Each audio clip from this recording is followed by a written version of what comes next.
If you're a self-published author, then congratulations! Do you know what else you are? You're also a publisher. Does that make you feel a little weird? It's weird. It makes you a little uncomfortable. Well, it shouldn't.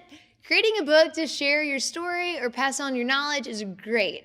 But if you want to sell those books, you've got to treat it like a business, and that's exactly what a publisher does. Today we're going to talk about how to get into the publisher mindset and how doing so can help you open up a new chapter in your author journey.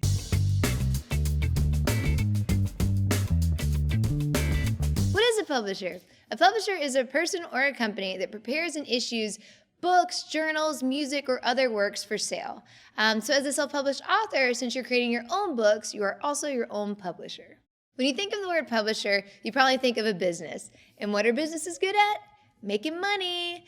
So if you want to reap the financial benefits of the publishing business, you need to shift your mindset to acting like a publisher. Thought experiment time. Close your eyes. Imagine you are a publisher. All right, you're in your huge, swanky corner office with your mahogany desk laid out in front of you. You got a suit on? You got a suit on, of course. There are elbow patches, maybe a little pocket protection over here. A pipe? You got a pipe? Yep, that's what they do. So you've got your pipe, you've got your patches, you've got your mahogany desk. It's filled with manuscripts. You got to look through those. You're the publisher. Now you have to think, what's important to you? You can open your eyes. Up first, quality. Would a publishing company skimp on editing because they didn't feel like it was important? No, it's ridiculous. You wouldn't do that. Would a publishing company go to their iPhones and find their best selfie to get their cover image? Absolutely not. You would not do that. That's ridiculous. Publishers invest in quality because they want their books to be quality. So all these steps of editing, cover design, manuscript formatting, all of these things, you're going to want to pay people to do for you unless you're incredibly savvy and can do them yourselves. So don't skimp on these things. Hire an editor, hire a graphic designer, hire a team that can help you put together the book that you want because you need to put forth the most quality product that you can, and that's going to make it so much easier for you to sell your books. Next up is audience.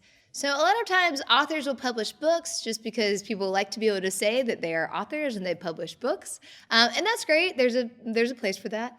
But as a publisher, you need to be thinking about what does your audience want? And that is going to be at the top of the list for publishers. So whereas authors might be thinking about prestige or individual accomplishments, publishers are thinking about the audience right out of the gate. A few questions you can ask yourself to make sure you have the audience top of mind are, who's going to buy this book? How will my audience benefit from this book? And what reward will they get by buying this book? So by answering these questions, you're going to be able to create content that is specific for your audience and kind of set yourself up for success before publishing. Up next is production. So obviously as a publishing company, the production schedule is going to be really important. Thinking like a publisher can also help you with day-to-day functions as well. So thinking about your cover design, your proofreading, the content, the layout, all of these elements and assigning set deadlines to them will not only benefit you, but help you get in that publisher's mindset. If the only date you're tracking right now is your publication date, try to expand your calendar to include some of these other elements and add specific deadlines to them. Publishing companies operate on deadlines. Most companies operate on deadlines. So by setting out clear objectives and then noting the date that they need to be done, it'll help you operate more professionally and efficiently. Up next is marketing.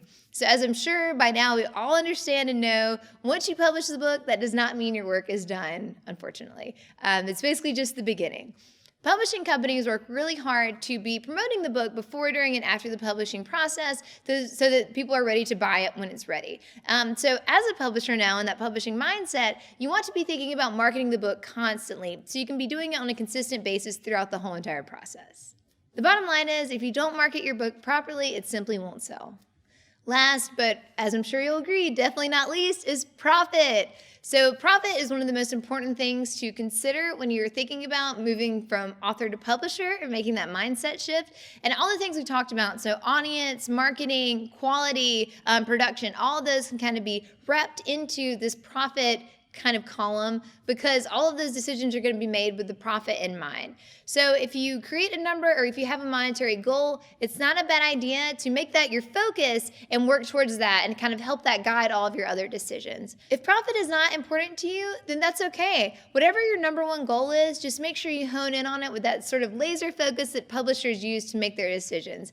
And then whatever goal you choose, just make sure it's at top of mind throughout the whole process so you can use it to guide you to make the best decisions possible and stay on track. What does this advice look like in practice? You are a writer. You put the story together. You hire a designer and create a cover. You hire an editor and go through the manuscript with a fine-tooth comb. And you also find a self-publisher that fits your needs. Now you shift gears. You put the book in distribution through various distribution channels. You also make it available online for bookstores to buy and order. And you put the book available on your website and integrated e-commerce to sell directly to your readers. You curate social media followers, you attend events, and you even did a tour of local bookstores to do a signing. That is what a publisher does. Getting into the mindset of a publisher can lead to amazing things in your self-publishing journey. So here are a few ideas to get you started, and if you have any questions, leave them in the comments below. Hit subscribe, hit like, and we'll see you next time.